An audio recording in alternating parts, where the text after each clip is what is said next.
Computer expert হতে হলে মাউসের পাশাপাশি আপনাকে কিন্তু কিবোর্ডের কাজও জানতে হবে, অর্থাৎ কিবোর্ড শর্টকাটও কিন্তু আপনাকে শিখতে হবে। কম্পিউটারে আমরা মাউসের মাধ্যমে যে কাজগুলো করি সেগুলো কিন্তু আমরা চাইলে কিবোর্ডের মাধ্যমেও করতে পারি। কিবোর্ডের বিভিন্ন বাটন প্রেস করে কিবোর্ড শর্টকাটের মাধ্যমে আমরা এই কাজগুলো করতে পারি।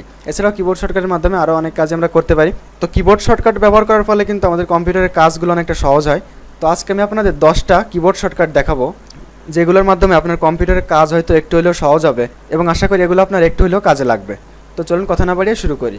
তো 1 নম্বরে আমি যে কিবোর্ড শর্টকাটটি দেখাবো সেটি হচ্ছে জুম করা। দেখুন আমরা চাইলে কিন্তু কম্পিউটারের এই যে ডেস্কটপে রয়েছি বা যে কোনো জায়গায় ব্রাউজারে যে কোনো জায়গা থেকে কিন্তু আমরা কম্পিউটারের স্ক্রিনটা জুম করে ফেলতে পারি। এটা কীভাবে করব? কম্পিউটার কিবোর্ড থেকে উইন্ডোজ কি চেপে ধরে এই যে কিবোর্ডের একদম ডান দিকে উপরের দিকে যে প্লাস মাইনাস দেখতে পাচ্ছেন, এখান থেকে প্লাস চাপ দেব। দেখুন প্লাস চাপ দেওয়ার পর আবার প্লাস চাপ দেবো। প্লাস চাপ দিলে দেখুন আরও চাপ দিলে কিন্তু আরও জুম হয়ে যাচ্ছে। দেখুন যত চাপ দেবেন একটু স্ক্রিনটা কিন্তু জুম হয়ে যাচ্ছে। আর তারপরে জুম আউট করার জন্য আবার মাইনাস চাপ দেবো, কিবোর্ডের ওখান থেকে মাইনাস চাপ দেবো। দেখুন কিবোর্ড স্ক্রিনটা জুম করলাম, জুম করে কিন্তু এখন মাউস সরলে দেখুন আমি কাজ করতে পারছি, ঠিক আছে, যে কোনো জায়গায় থেকে। ঠিক আছে, আমি জুম আউট করে দিচ্ছি।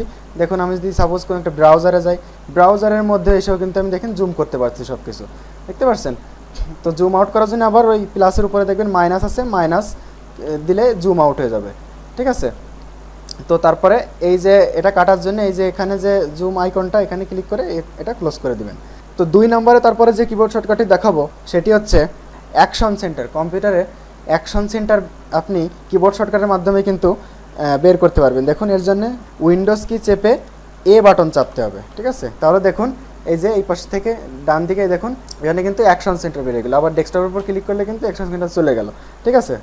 তো তারপরে 3 নম্বরে যে কিবোর্ড শর্টকাটটি দেখাবো সেটি হচ্ছে উইন্ডোজ টাস্ক ম্যানেজার। টাস্ক ম্যানেজারটা কি এটা অনেকে জানেন, হয়তো অনেকে নাও জানতে পারেন। আমরা সাধারণত কম্পিউটার হ্যাং হয়ে গেলে, কোনো মনে করেন একটা অ্যাপ্লিকেশন হ্যাং হয়ে গেছে, কাটতেছে না, এটাই গেছে, ঠিক আছে। তো কম্পিউটারটি হ্যাং হয়ে গেছে, তো তখন কিন্তু আমরা টাস্ক ম্যানেজার অন করি। সেই টাস্ক ম্যানেজারের মাধ্যমে সেই হ্যাং হয়ে যাওয়া প্রোগ্রামটা কিন্তু ক্লোজ করে ফেলতে পারি, ঠিক আছে। তো এর জন্য কী করতে হবে আপনাকে? কিবোর্ড থেকে কন্ট্রোল শিফট এবং ওই যে উপরে বাম দিকে ইএসসি একটা বাটন, এটা চাপতে হবে। তাহলে দেখুন এই যে দেখুন টাস্ক ম্যানেজারটা অন হয়ে গেল, ঠিক আছে। তো তারপরে 4 নম্বরে যে কিবোর্ড শর্টকাটটি দেখাবো আপনাদের সেটি হলো আপনি আপনার পিসি কিন্তু কিবোর্ড থেকে লক করতে পারবেন, ঠিক আছে।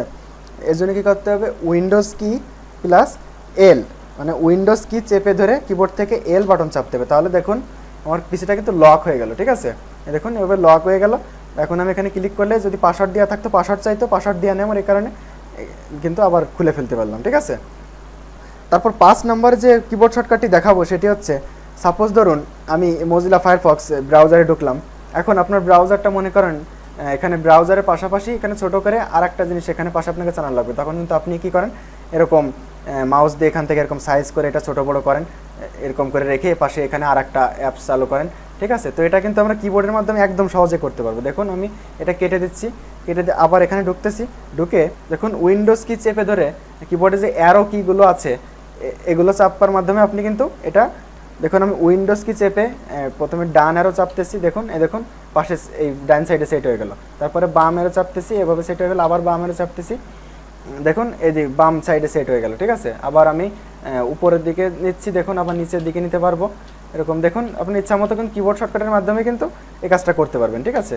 তো তারপর 6 নম্বরে যে কিবোর্ড শর্টকাটটি দেখাবো সেটি হচ্ছে আপনি কিবোর্ডের মাধ্যমে কীভাবে রান ওপেন করবেন। দেখুন রান জিনিসটা কিন্তু অনেকে আমরা এরকম সার্চ দিয়ে এখান থেকে দেখুন এখান থেকে সার্চ দিয়ে তারপরে কিন্তু এই রানটা এভাবে ওপেন করি, ঠিক আছে। কিন্তু কিবোর্ড দিয়ে কিন্তু আপনি উইন্ডোজ কি চেপে ধরে আর চাপ দিলে, আর বাটন চাপ দিলে রানটা ওপেন হয়ে যাবে, ঠিক আছে।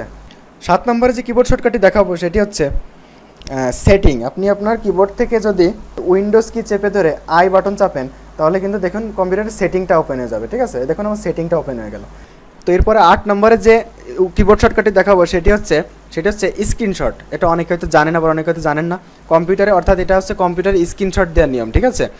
এর জন্য আপনাকে কী করতে হবে? উইন্ডোজ কি চেপে ধরে কিবোর্ডের উপরের দিকে আছে দেখবেন প্রিন্ট স্ক্রিন একটা কি আছে, উইন্ডোজ কি চেপে ধরে এটা যদি চাপ দিই তাহলে দেখুন আমার কিন্তু একটা স্ক্রিনশট হয়ে গেল, ঠিক আছে। এভাবে যতবার চাপ দিব ততবার কিন্তু স্ক্রিনশট হয়ে যাবে, ঠিক আছে। দেখুন স্ক্রিনশট হয়ে যাচ্ছে, যতবার চাপছি ততবার কিন্তু স্ক্রিনশট হয়ে যাচ্ছে। তো এবার আমি দেখাবো স্ক্রিনশটটা কীভাবে পাবেন, কোথায় পাবেন, ঠিক আছে। এর জন্য আপনাকে যেতে হবে মাই কম্পিউটারে।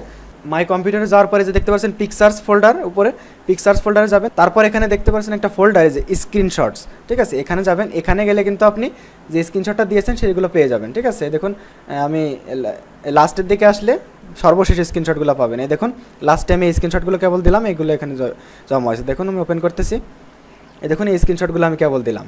এরপরে 9 নম্বরে যে কিবোর্ড শর্টকাটটি দেখাবো আপনাদের সেটি হচ্ছে কপি পেস্ট, ঠিক আছে। এটা কিন্তু খুবই দরকারি, কম্পিউটারে কাজ করার সময় এটা কিন্তু আমাদের কাজ অনেক সহজ করে দেয়, ঠিক আছে। আমরা কিবোর্ড শর্টকাটের মাধ্যমে কিন্তু যে কোনো জিনিস কপি পেস্ট করতে পারবো, ঠিক আছে।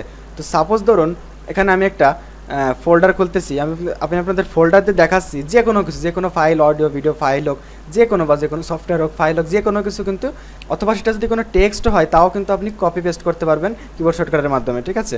তো দেখুন এই ফোল্ডারটা আমি খুললাম। ফোল্ডারটা খোলার পর এখানে আমি আপনাদের দেখানোর জন্য জাস্ট আমি আর একটা ফোল্ডার খুলতেছি। দেখুন নিউ ফোল্ডার 2 খুললাম, খুলে এই ফোল্ডারটা দেখুন আমি কপি করার জন্য কি করব, কিবোর্ড থেকে Ctrl+C চাপ দেব, Ctrl+C প্রেস করব, করার পরে এটা কপি হয়ে গেল, ঠিক আছে। তারপরে আমি ধরুন এর ভিতরে এই ফোল্ডারটা পেস্ট করব, এর জন্য কী করতে হবে, Ctrl+V দিলে দেখুন ফোল্ডারটা এখানে পেস্ট হয়ে গেল, ঠিক আছে। তো এটা কিন্তু যে কোনো কিছুর ক্ষেত্রেই, কোনো লেখার ক্ষেত্রেও ধরুন সাপোজ আমি দেখুন একটা টেক্সট ডকুমেন্ট খুলতেছি, টেক্সট ডকুমেন্ট খুলে সাপোজ এখানে আমি ধরুন আমার নামটা লিখতেছি, দেখুন আমার নামটা লিখলাম, ঠিক আছে। এখন এটা কিন্তু আমি কিবোর্ড থেকে Ctrl+C চাপ দিয়ে কপি করতে পারবো, কপি হয়ে গেল। দেখুন কপি হয়ে যাওয়ার পরে এবার ধরুন এটা আমি এখানে পেস্ট করব, ঠিক আছে, এটা রিনেম হিসেবে পেস্ট করব। দেখুন এখানে Ctrl+V দিয়ে পেস্ট করে দিলাম, দেখুন তমাল চলে আসলো, ঠিক আছে। লেখা হোক বা যে কোনো কিছু হোক আপনারা কিন্তু কিবোর্ডের মাধ্যমে Ctrl+C দিয়ে কপি এবং Ctrl+V দিয়ে পেস্ট করতে পারবেন। এটা কিন্তু আমাদের কাজ করার সময় অনেকটা কাজ সহজ করে দেয়। অনেক সময় আছে কোনো লেখা কিন্তু বারবার পেস্ট করতে হয়, ঠিক আছে, সময় লেগে যায়। এই কারণে আপনি যদি একবার কপি করে রাখেন বারবার Ctrl+V দিয়ে কিন্তু পেস্ট করতে পারবেন। তো সর্বশেষ 10 নম্বরে যে কিবোর্ড শর্টকাটটি দেখাবো, আমরা ধরুন এই মাই কম্পিউটার ওপেন করলাম, ওপেন করার পরে আমরা মিনিমাইজ করার জন্য কিন্তু এই যে এখানে ক্লিক করে কিন্তু মিনিমাইজ করি, ঠিক আছে। তো আমরা কিন্তু অনেক কিছু একসাথে ওপেন করলে দেখুন, ধরুন মনে করুন মাই কম্পিউটারটা আমি ওপেন করলাম, ঠিক আছে, মাই কম্পিউটার ওপেন করে রাখলাম, তারপরে মনে করুন এই টেক্সট ডকুমেন্ট এটা ওপেন করলাম, এই নিউ ফোল্ডার 2 এটা ওপেন করলাম, তারপরে নিউ ফোল্ডার এটা ওপেন করলাম, মনে করেন ব্রাউজার দিয়ে এই কত কিছু দেখুন সব কিছু একসাথে অনেক কিছু ওপেন করলাম, ঠিক আছে। দেখুন অনেক কিছু, এত কিছু কিন্তু ওপেন করছি, ঠিক আছে। আপনি কিন্তু চাইলে কিবোর্ড শর্টকাটের মাধ্যমে একবারেই সব কিছু কিন্তু মিনিমাইজ করে দিতে পারবেন, ঠিক আছে। এর জন্য আপনার কী করতে হবে, উইন্ডোজ কি এবং ডি চাপ দিতে হবে, উইন্ডোজ কি আর ডি বাটন, দেখতে পাচ্ছি উইন্ডোজ বাটন আর ডি বাটন, উইন্ডোজ ডি, দেখুন সব কিন্তু মিনিমাইজ হয়ে গেল, ঠিক আছে। এই যে দেখুন এখানে এই যে দেখুন ফোল্ডারগুলো সব মিনিমাইজ হয়ে গেছে, এই যে তারপরে এই দেখুন এটা মিনিমাইজ হয়ে গেছে, দেখতে পাচ্ছেন এই যে ফোল্ডারগুলো সব এই দেখুন সব মিনিমাইজ হয়ে গেছে। তো ভিউয়ার্স এই ছিল 10টি কিবোর্ড শর্টকাট, আশা করি আপনাদের ভালো লাগছে এবং এগুলো আপনাদের আশা করি একটু হলেও কাজে লাগবে। তো ভিডিওটি ভালো লাগলে অবশ্যই একটি লাইক দিবেন এবং আমার চ্যানেলটি সাবস্ক্রাইব করে অবশ্যই পাশে থাকবেন।